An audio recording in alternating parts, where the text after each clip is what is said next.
మెదక్ జిల్లా వెల్దుర్తి మండల కేంద్రంలో అఖిలపక్షం కార్మిక సంఘాల ఆధ్వర్యంలో దేశవ్యాప్త సమ్మె నిర్వహిస్తున్నారు. కేంద్ర ప్రభుత్వ కార్మిక కర్షక వ్యతిరేక విధానాలు నిరసిస్తూ దేశవ్యాప్తంగా నేడు కార్మిక సంఘాలు సమ్మె నిర్వహిస్తున్నాయి. వెల్దుర్తి మండల కేంద్రంలో సిఐటియు జిల్లా నాయకులు గౌరీ ఆధ్వర్యంలో భారీ ర్యాలీ నిర్వహించారు. విధులు బహిష్కరించిన కార్మికులు స్వచ్ఛందంగా సమ్మెలో పాల్గొన్నారు. కేంద్ర ప్రభుత్వ వైఖరికి నిరసనగా అంబేద్కర్ చౌరస్తాలో నిరసన కార్యక్రమం చేపట్టారు. కార్మికులకు కనీస వేతనం అమలు చేయాలని డిమాండ్ చేశారు. ఎంతో కాలంగా పోరాటం చేసి కార్మికులు సాధించుకున్న హక్కులను కేంద్ర ప్రభుత్వం హాల్ రాస్తోందని ఈ సందర్భంగా వారు తెలిపారు. ఇప్పటికైనా కేంద్ర ప్రభుత్వం కార్మికుల హక్కులను కాపాడాలని డిమాండ్ చేశారు.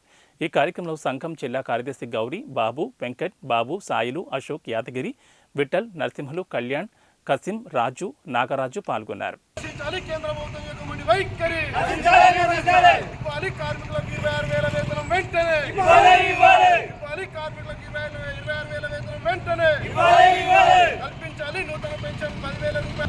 ఈరోజు దేశవ్యాప్తంగా సిఐటియు ఆధ్వర్యంలో అలాగే రైతు సంఘము, వ్యవసాయ కార్మిక సంఘం ఆధ్వర్యంలో దేశం మొత్తంగా రైతాంగాన్ని ముప్పెన్లోకి మొత్తం తొక్కేయాలని చూస్తున్న కేంద్ర ప్రభుత్వము చట్టాలను సవరణ చేస్తుంది. కాబట్టి ఆ చట్ట సవరణ ఏదైనా చేయాలనుకుంటే రైతాంగానికి అనుకూలంగా ఉండాలి తప్ప కార్మికులకు అనుకూలంగా ఉండాలి తప్ప ఈరోజు మొత్తం రైతాంగానికి ఇటు కార్మికులకు అన్యాయం చేసే పద్ధతులు కొనసాగిస్తుంది. కాబట్టి ఈరోజు పార్లమెంట్లో చట్ట సవరణ చేసేది కార్మికులకు అనుకూలంగా ఉండాలనే దానిపైన ఇలా దేశం మొత్తంగా ఇలా పిలుపునివ్వడం అనేది జరిగింది.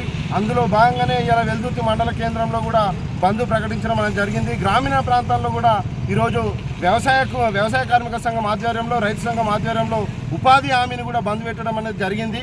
అందుకోసం ఈరోజు మేము ప్రధాన డిమాండ్ ఏంటంటే రైతాంగానికి పెట్టుబడికి సాయంగా 50% కలుపుకొని దానికి మద్దతు ధర కల్పించాలనేది ఒకటి పార్లమెంట్లో డిమాండ్ చేస్తూ ఉన్నాము.